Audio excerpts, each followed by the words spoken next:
Welcome back guys to our YouTube channel digital Taiyari. मेरा नाम है चेतन पारिक। आर.एस. अग्रवाल की हिंदी वाली बुक में प्रॉफिट एंड लॉस जो चैप्टर है उसमें दो पार्ट होते हैं, पार्ट ए और पार्ट बी। पार्ट ए हमने कर लिया था।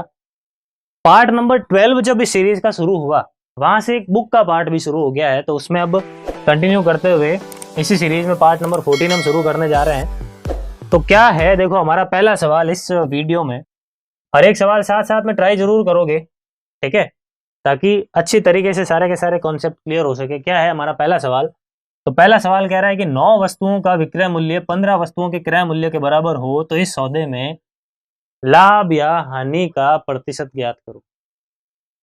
9 वस्तुओं का विक्रय मूल्य 15 वस्तुओं के क्रय मूल्य के बराबर है। इसका मतलब सीपी बटा एसपी कितना हो गया? सीपी बटा एसपी कितना हो गया? 9 बटा 15 हो गया। सही है। यहां से अगर मैं इसको 3 से काट दूं, 3 बार में कट गया, 3 से काट दूं, 5 बार में कट गया। तो अगर 3 की चीज आप 5 रुपए में बेच रहे हो, इसका मतलब 2 रुपए का प्रॉफिट है। ठीक है, ये 2 रुपए का प्रॉफिट किसके ऊपर है? 3 के ऊपर है। और 2/3 इसको आप परसेंटेज में बदलना चाहते हो तो 100 से गुणा कर लो। और वैसे आपको डायरेक्ट पता भी होना चाहिए कि अगर 1/3 को आप 33 से 1/3% लिखते हो तो 2/3 को क्या लिखेंगे? तो 66 से ही 2/3%। ये हो जाएगा हमारा फाइनल आंसर। ठीक है, आगे बढ़ते हैं। अगला सवाल क्या है? तो अगला सवाल मेरे पास है कि एक फल विक्रेता 35 केले बेचने पर 7 केलों के विक्रय मूल्य के बराबर लाभ कमाता है। मतलब उसका जो लाभ है वो लाभ किसके बराबर है? 7 केलों के विक्रय मूल्य के बराबर है। और ये लाभ कब हुआ? जब उसने 35 केले बेचे। लाभ का फॉर्मूला क्या होता है? एसपी माइनस सीपी, यानी एसपी माइनस सीपी। सही है। 35 क्यों गुणा किया? क्योंकि 35 खरीदे और 35 बेचे ना, इस वजह से 35 से गुणा कर दिया। बराबर में कितना है? ये दे रखा है 7 एसपी। ये 7 एसपी जब इधर आएगा तो माइनस का हो जाएगा, कितना हो जाएगा? देखो 28 एसपी। और ये 35 जब उस तरफ चला जाएगा तो प्लस का हो जाएगा, प्लस का 35 सीपी। ठीक है, एसपी जब बट्टा में आ जाएगा, ये 35 इधर आ जाएगा तो सीपी बट्टा एसपी कितना मिलेगा? तो ये मिलेगा 28/35।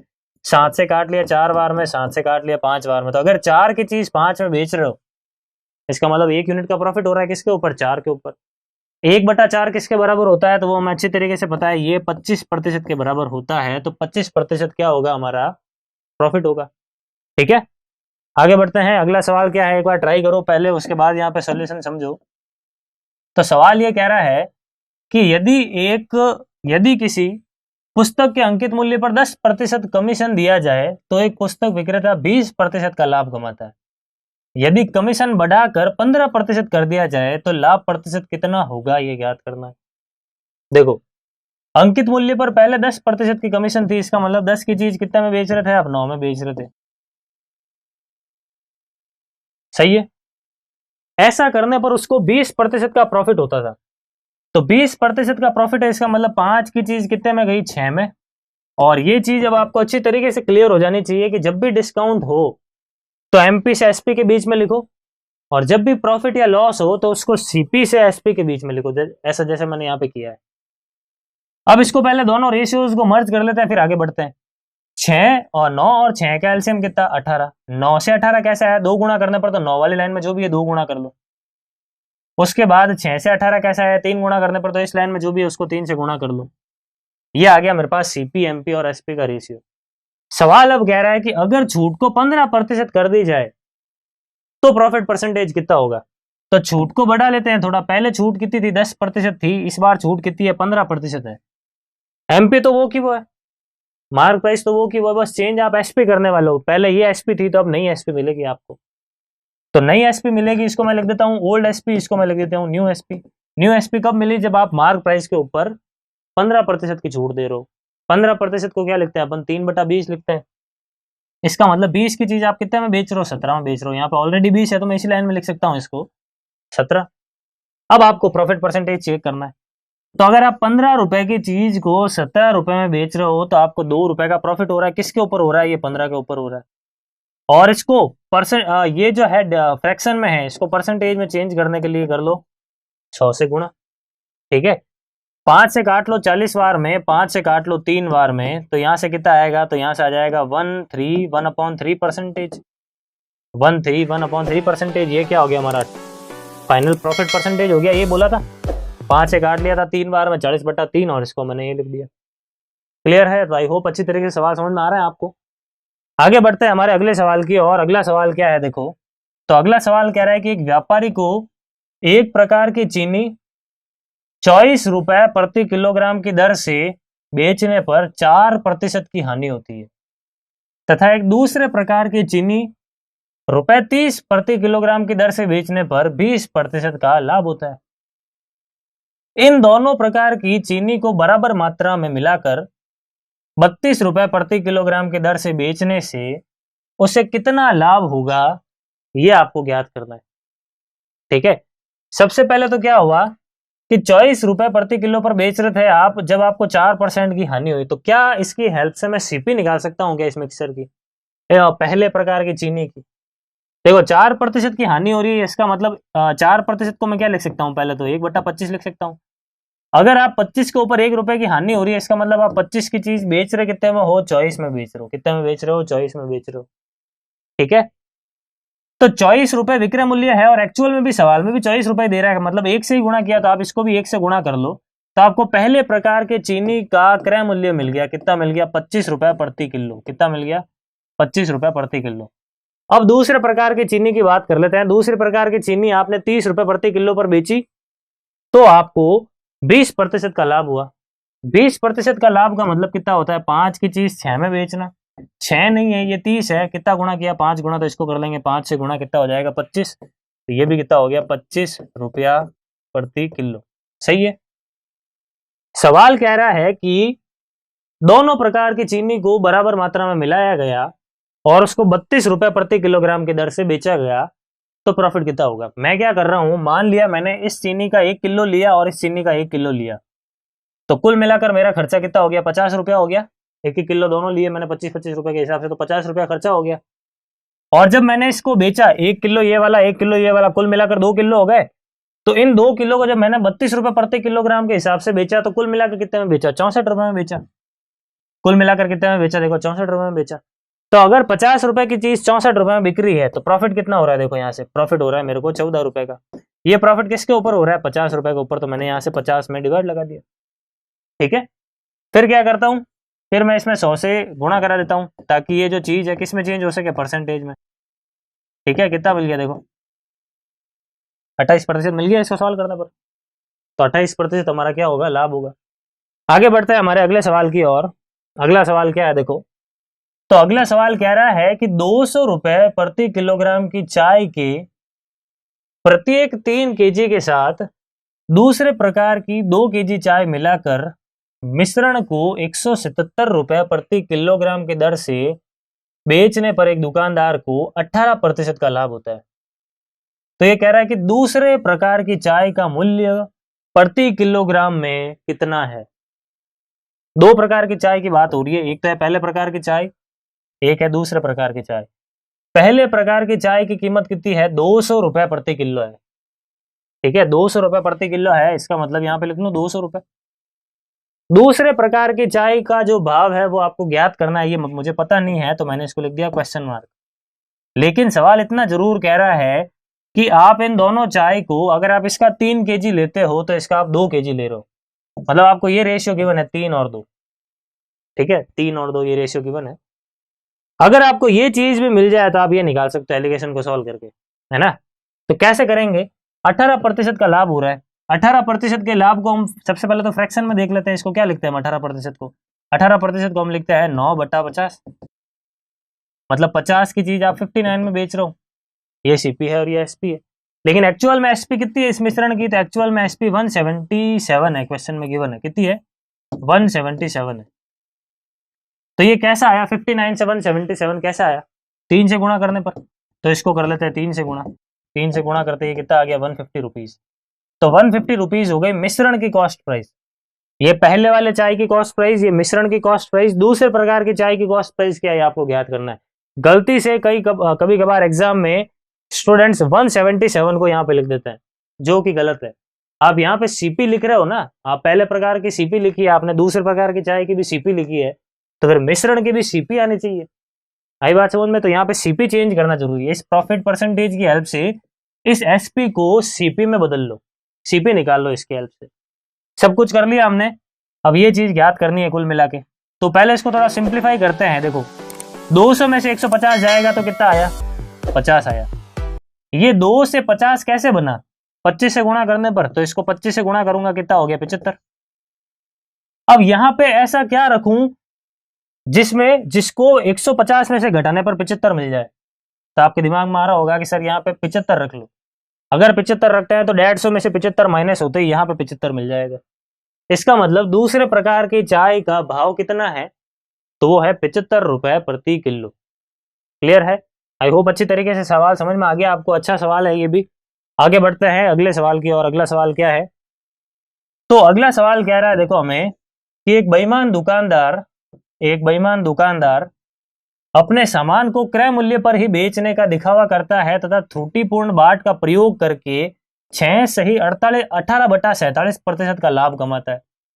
तो 1 किलोग्राम के स्थान पर वह कितने किलोग्राम के बाट का प्रयोग कर रहा है? भाई जितना लाभ वो कमा रहा है वो कैसे कमा रहा है, खराब बाट का प्रयोग करके कमा रहा है। मतलब वो कहता तो है कि मैंने जितने में खरीदा उतने में आपको बेच रहा हूं, लेकिन करता क्या है, वो ग्राहकों को 1 किलोग्राम की जगह थोड़ा सा कम आइटम दे रहा है वो, तो इस वजह से उसका प्रॉफिट हो गया। तो आपको सवाल में दे दिया कि प्रॉफिट परसेंटेज अगर इतना है तो वो 1 किलोग्राम की जगह ग्राहकों को दे कितना रहा है, ये ज्ञात करो। सबसे पहले तो मैं क्या कर रहा हूं कि ये जो दे रखा है ना, ये 6 सही 18/47, इसको मैं फ्रैक्शन में चेंज करने की कोशिश करता हूं। ठीक है, तो अगर मैं 6 इंटू 47 करूं तो पहले तो 6 इंटू 50 कर लो। 6 इंटू 50 कितना हो गया, 300 हो गया। 300 में से 18 घटा लो, क्योंकि 6 तिया 18 होता है ना, तो 300 में से 18 अगर मैं घटा लूं तो कितना मिलेगा मुझे, 18 घटाने पर 300 में से 282 मिल जाएगा। इसमें 18 ये वाला जोड़ दो तो कितना हो गया, वापिस से हो गया 300 बट्टा में कितना है 47, और परसेंटेज वाले 2 जीरो और आ जाएंगे, 0 0 काट लो। मतलब कुल मिला के इस चीज को मैं क्या लिख सकता हूं, तो इसको मैं लिख सकता हूं 3/47। क्या लिख सकता हूं, 3/47। यहां पे कहने का मतलब क्या होता है कि अगर वो इतना लाभ कमा रहा है ना, तो ये ऊपर वाला है उसका लाभ, और वो ग्राहकों को कितना दे रहा है, इतना दे रहा है। ग्राहकों को इतना दे रहा है। मैं इसको ऐसा क्यों बोल रहा हूं, क्योंकि दुकानदार जब चोरी करता है तो उसका जो प्रॉफिट है वो किस पर निकलता है, तो जितना प्रोडक्ट उसने बेचा है। छोटी सी एक एग्जाम्पल की हेल्प से समझना, यहाँ पे देखना एक बार कि मान लो कि दुकानदार को ग्राहकों को देना तो 1000 ग्राम था। ठीक है, दुकानदार जो है उसको ग्राहकों को एक्चुअल में 1000 ग्राम देना चाहिए, लेकिन मान लो वो अपने ग्राहकों को 900 ग्राम ही दे रहा है। ग्राहकों को मान लो 900 ग्राम ही दे रहा है। तो इस प्रोसेस में दुकानदार का प्रॉफिट परसेंटेज कितना है, ये फाइंड करो। ये सवाल है, एक बार इसको यहीं पे छोड़ रहे हैं, पहले इसको समझो। ये अच्छा समझ में आ गया तो ये ऑटोमेटिकली समझ में आ जाएगा। ठीक है, वापिस समझना है सवाल को। सवाल कह रहा है कि एक दुकानदार था, एक्चुअल में अगर अपने ग्राहकों को उसको देखा जाए तो उसको 1000 ग्राम देना चाहिए, लेकिन वो चोरी कर रहा है और 900 ग्राम ही दे रहा है। तो इस प्रोसेस में दुकानदार का प्रॉफिट परसेंटेज कितना है, तो आप मुझे यहाँ पे देखते ही बता सकते हो कि सर यहाँ पे दुकानदार को 100 ग्राम का फायदा हो रहा है, क्योंकि वो 100 ग्राम की चोरी कर रहा है ना, तो 100 ग्राम का फायदा ही हुआ उसको। तो ये तो आपने ग्राम में बता दिया, आप तो मुझे परसेंटेज में बताओ कि इन टर्म्स ऑफ परसेंटेज उसका प्रॉफिट कितना है। तो प्रॉफिट परसेंटेज आप कैसे निकालते हो, प्रॉफिट बटा सीपी। तो प्रॉफिट तो मैंने लिख दिया, उसका 100 ग्राम का प्रॉफिट है, बटा क्या लिखूंगा, सीपी। सीपी मतलब जितना जेब से उसके खर्च हुआ, दुकानदार की खुद की जेब से। तो जब दुकानदार ने ग्राहकों को बेचा तो ग्राहकों को तो उसने केवल 900 ग्राम ही बेचा, मतलब दुकानदार की जेब में से 1000 ग्राम के पैसे थोड़ी लगे, उसके तो केवल 900 ग्राम के पैसे लगे। भाई ग्राहकों को उसने 900 ग्राम ही दिया, मतलब उसकी जेब से तो केवल 900 ग्राम के पैसे गए। तो आप क्या करोगे, यहाँ पे बट्टा में लिख दोगे 900, फिर कर दोगे इसको 100 से गुणा, ये हमारा मिल जाएगा हमको परसेंटेज। ऐसी चीज हम यहाँ पे करेंगे कि यहाँ पे जो चीज होती है वो नीचे होती है। इसका मतलब ये जो नीचे है वो कहाँ पे होगा, यहाँ पे होगा। और ऊपर क्या होता है, जितनी चोरी की है, ऊपर क्या है 3 है, इसका मतलब 3 की चोरी की है। 3 की चोरी की है, इसका मतलब यहाँ पे कितना होगा, 50। आई बात समझ में? तो ग्राहकों को उसको देना कितना चाहिए, 50, लेकिन वो दे कितना रहा है, 47। आई बात समझ में? तो मैंने ऐसा बता दिया। इसको उल्टा सवाल यहाँ पे पूछ रखा है, उसको सॉल्व करना है। अब इसको सॉल्व कर लेते हैं फटाफट से। आई होप आपको ये वाली चीज अच्छी तरीके से समझ में आ चुकी है। अगर आप चाहते हैं कि इस टाइप के थोड़े से और एग्जाम्पल हमें मिले एक ही जगह पे, क्योंकि बेईमान दुकानदार वाले सवाल काफी एग्जाम्स के अंदर आते हैं, तो आप प्लेलिस्ट के अंदर जाए, वहां पे मेरे खुद के प्लेलिस्ट में वीडियो होंगे जिसमें लिखा होगा डिसऑनेस्ट शॉपकीपर। तो वहां पे एक ही टाइप के 10-15 सवाल मिल जाएंगे, तो वहां से आपका कॉन्सेप्ट थोड़ा अच्छा क्लियर हो जाएगा। ठीक है, तो फिलहाल हम वापस से आते हैं इस सवाल के ऊपर। अब इसका आंसर क्या होगा, तो वो 50 की जगह अगर 47 यूनिट दे रहा है तो 50 की जगह 50 जो है एक्चुअल में कितना है, 1000 ग्राम है भाई। 1 किलोग्राम का मतलब 1000 ग्राम हो गया। तो फिर ये कितना होगा, तो 50 से ये कैसा आया इंटू 20 करने पर, तो इसको कर लो इंटू 20, यहाँ पर आ जाएगा 0। 47 इंटू 2 कितना हो गया 96, तो 47 इंटू 2 मैंने लिख दिया 94, कितना आएगा 94। ठीक है, तो हमारा फाइनल जो आंसर है वो कितना हो गया 940 ग्राम। मतलब ग्राहकों को एक्चुअल में 1000 ग्राम देना चाहिए, लेकिन वो दे कितना रहा है, तो वो केवल 940 ग्राम ही दे रहा है। ठीक है, आगे बढ़ते हैं हमारे अगले सवाल की ओर। अगला सवाल क्या है देखो, तो अगला सवाल कह रहा है कि ए अपनी वस्तुएं बी से 20% कम मूल्य पर और सी से 20% अधिक मूल्य पर बेचता है। ठीक है, एक व्यक्ति ए से 9600 रुपए के मूल्य की वस्तुएं खरीदता है। यदि वह व्यक्ति आधी वस्तुएं बी से और आधी वस्तुएं सी से खरीदता, तो क्या उसे यह सौदा अधिक लाभप्रद रहता? अगर रहता तो कितना रहता, यह आपको ज्ञात करना है। सबसे पहले तो मैं ए बी और सी के जो कॉस्ट प्राइस है उसका रेशियो लिख लेता हूं। ए बी और सी की कॉस्ट प्राइस का रेशियो देख लेते हैं पहले, तो वो कितना है। सवाल कह रहा है कि ए अपनी वस्तुएं बी से 20% कम मूल्य पर बेचता है। बी से 20% कम का मतलब है अगर ये 5 है तो ये कितना होगा 4 होगा। सही है, बी से 20% कम मूल्य पर बेचता है, देखो सही है। आगे क्या कह रहा है, तथा सी से 20% अधिक मूल्य पर बेचता है। सी से 20% अधिक का मतलब कितना है कि अगर ये 5 है तो ये कितना 6 है। ठीक है, इन दोनों रेशियोज को पहले कर लेते हैं मर्ज, तो कितना आएगा एलसीएम इसका आ जाएगा 12। 4 से 12 3 गुना, तो 5 का 3 गुना। 6 से 12 2 गुना, तो 5 का 2 गुना 12। यहां से मुझे क्या हो गया कि ए बी और सी ये तीनों जो है अपनी वस्तुएं कितने कितने पर बेच रहे हैं उसका रेशियो मुझे यहां से मिल गया। तो वो जो रेशियो है वो कितना मिला मुझे यहां से, 6 से ये डबल हुआ ना, तो ये डबल होगा 10 होगा। तो वो रेशियो अब मुझे कितना मिल गया, ये मिल गया 12, 15 और 10। मतलब कोई आइटम अगर ए 12 रुपए में बेचता है तो बी उसको 15 में बेचता है और सी उसको 10 में बेचता है। ये मुझे इन तीनों की सेलिंग प्राइस का रेशियो मिल गया। सवाल कह रहा है कि एक व्यक्ति ए से 9600 रुपए मूल्य की वस्तुएं खरीदता है। 9600 रुपए मूल्य की अगर वस्तुएं खरीद रहा है, सवाल में कह रहा है कि यदि वह आधी वस्तुएं बी से खरीद ले और आधी वस्तुएं अगर सी से खरीद ले, तो अब उसको क्या होगा, फायदा होगा लॉस होगा क्या होगा, ये ज्ञात करना है। देखो, अगर 12 को सवाल कह रहा है, 12 को कह रहा है कि ये 9600 है, ठीक है, तो कितना गुणा किया हुआ है यहाँ पे, ये कितना गुणा कर रखा है, तो ये 800 गुणा कर रखा है। तो इसको भी 8 से गुणा कर लूं, कितना आएगा 12000 आ जाएगा। और अगर मैं इसको भी 800 से गुणा कर लूं तो ये कितना आ जाएगा 8000 आ जाएगा। अब अगर वो ए से खरीद रहा है तो उसके 9600 रुपए लग रहे हैं, ठीक है, लेकिन अगर वो आधा आधा यहां से खरीदता है, आधा आधे का मतलब 12000 की जगह मान लो 6000 का आइटम यहां से खरीद रहा है और 8000 की जगह 4000 का आइटम यहां से खरीद रहा है, तो कुल मिलाकर उसकी जेब से कितने लग रहे हैं अब 10,000 रुपए लग रहे हैं। ठीक है, कितने रुपए लग रहे हैं उसकी जेब से 10,000 रुपए लग रहे हैं।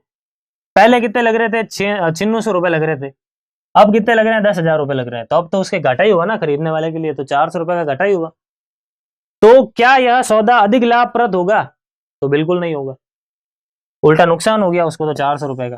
तो हमारा आंसर क्या होगा, उसको फायदा नहीं होगा, उल्टा 400 रुपए का नुकसान होगा। तो यह है हमारा करेक्ट आंसर। आई होप अच्छी तरीके से आपको सवाल समझ में आ चुका है। वापिस एक बार देख लो कि भाई ए अपनी वस्तुएं बी से 20% कम मूल्य पर खरीदता है। 20% कम मूल्य पर खरीदता है, इसका मतलब अगर ये 5 है तो ये कितना होगा 4 होगा। उसके बाद में सी से 20% अधिक मूल्य पर बेचता है, ठीक है, सी से भी कंपैरिजन दे रखा है 20% अधिक, तो ये देख लो 20% अधिक हो गया। सवाल कह रहा है कि अगर एक व्यक्ति ए से 9600 रुपए की वस्तुएं खरीदता है, मतलब ये 12 नहीं 9600 है, 800 यूनिट्स हो गया, तो इन सबको 800 से गुणा करा दिया मैंने, ये सब कुछ मिल गया मुझे। तो अब ये कह रहा है कि उसने ये किया कि आधा सामान यहां से खरीदा और आधा सामान यहां से खरीदा, आधा सामान यहां से खरीदा, आधा सामान यहां से खरीदा। तो देख लो आप 10,000 रुपए खर्च हो रहा है, पहले 9600 ही हो रहा था। बस ये इतनी सी चीज है, सिंपल सी। आगे बढ़ते हैं हमारे अगले सवाल की ओर। अगला सवाल क्या है देखो, तो अगला सवाल कह रहा है कि एक दुकानदार 100 किलोग्राम चीनी का कुछ भाग 10% के लाभ पर तथा शेष भाग 20% के लाभ पर बेचता है। यदि पूरे सौदे में उसे 12% का लाभ होता है तो उसने 20 किलोग्राम लाभ पर कितनी चीनी बेची। दो प्रकार की चीनी है यहाँ पे, एक और दो, ठीक है। उसने कुछ भाग 10% के लाभ पर बेचा, तो यहाँ पे लिख लो। शेष भाग 20% के लाभ पर बेचा, तो यहाँ पे लिख लो। ऑल ओवर 12% का लाभ हुआ, तो ये यहाँ पे लिख लो। 12 में से 10 जाएगा तो कितना आएगा 2, 20 में से 12 जाएगा तो कितना आएगा 8, 2 से काट ले तो 4 और 1 आ गया, ठीक है। अब कुल मिलाकर ये कितना है 5 है, लेकिन एक्चुअल में कितना है ये कुल मिलाकर 100 है। सवाल में दिया हुआ है ना 100 केजी शुगर है। तो 5 से 100 कैसे मिला, 20 गुणा करने पर, तो इसको कर लो 20 से गुणा, कितना हो जाएगा 80। इसको भी कर लो 20 से गुणा, ये कितना हो जाएगा 20 केजी। फिलहाल सवाल में बोला है कि 20% पर कितनी चीनी बेची, तो 20% पर कितनी चीनी बेची, 20 किलोग्राम चीनी बेची, ठीक है। तो आई होप अच्छी तरीके से आपको सारे के सारे सवाल समझ में आ चुके हैं। आगे आने वाले सवालों को हम अपकमिंग पार्ट्स में सॉल्व करेंगे। Thank you. Please like